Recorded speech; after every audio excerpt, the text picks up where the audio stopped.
ভিক্ষুক রাস্তা দিয়া যায় আর জমিদারের পুত্রবধূও যায়। একজন সামনের থেকে আসতেছে, একজন সামনের দিকে যাইতেছে। দুইজনের ক্রসিং এর সময় ভিক্ষুকের গায়ের কাদা জমিদারের পুত্রবধূর গায়ে লেগে গেছে। সে দুনিয়া আন্ধার করে ফেলছে, স্বামীকে ডাইকা নিয়ে আসছে। সেই ভিক্ষুক আমার কাপড় নষ্ট করে দিছে।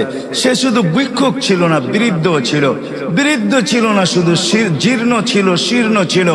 শরীরে কাপড় ছিল না, ফাটা চিরা কাপড় ছিল। পায়ে জুতা ছিল না, পেটে ভাত ছিল না।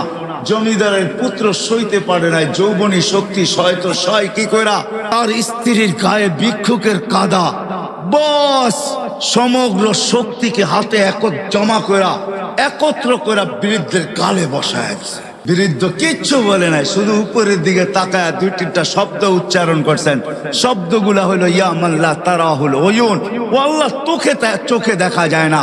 ও তারা কুল্লা শাই, তুই সব দেখিস। ফারা তারা মা বি, তুই কি দেখিস না আমার সাথে কি ঘটতেছে? এটা কি দেখিস না? বলতে দেরি যুবক, মরতে দেরি হয় না। জমিদার চলে আসছে, প্রতিশোধ নিবে। বৃদ্ধের একদিকে মুস্কি হাসি, একদিকে বলতেছে প্রেমের খেলা এমনই হয়। জিজ্ঞাসা করছে কিসের প্রেমের খেলা রে? বলছে ওর প্রেমিকার গায়ে আমার কাদা লাগছে, পায়ের কাদা লাগছে, ও সইতে পারে নাই।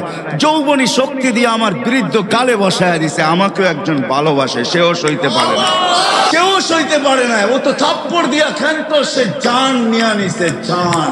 আরেই আমরা অস্তিত্ব লাভ করছি। যা কিছু আল্লাহ আমাদেরকে দিয়েছেন,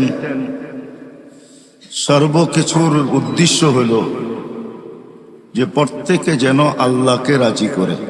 হাদিসে শব্দ আছে আলা ইন্নান নারা সাহালুন, জাহান্নামে যাওয়া অনেক সহজ, জান্নাতে যাওয়া এত সহজ না।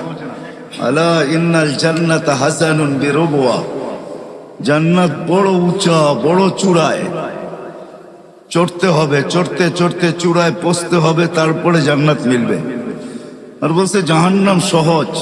আলা ইন্নান নারা সাহালুন, জাহান্নাম সহজ। আলা ইন্নান নারা সাহালুন, জাহান্নাম বড় সহজ।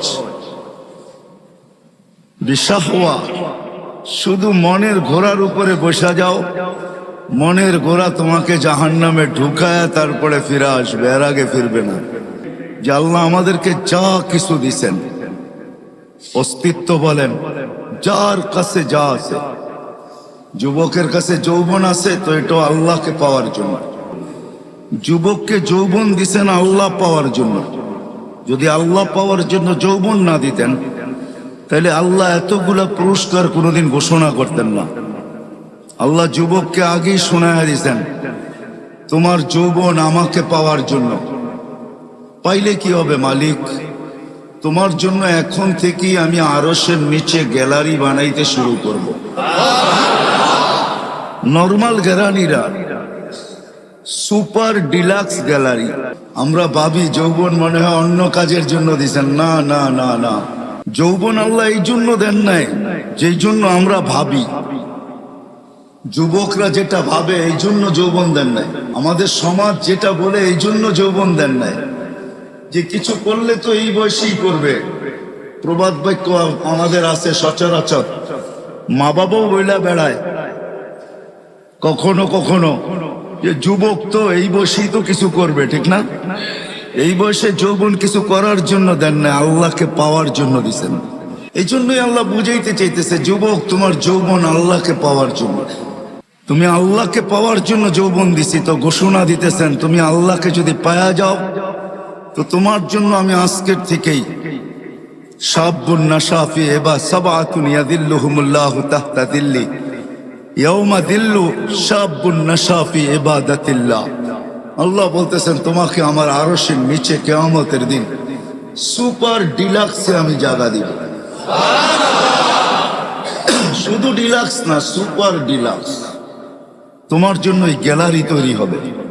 যুবকের যৌবনও আল্লাহকে পাওয়ার জন্য, রূপসীর রূপও আল্লাহকে পাওয়ার জন্য।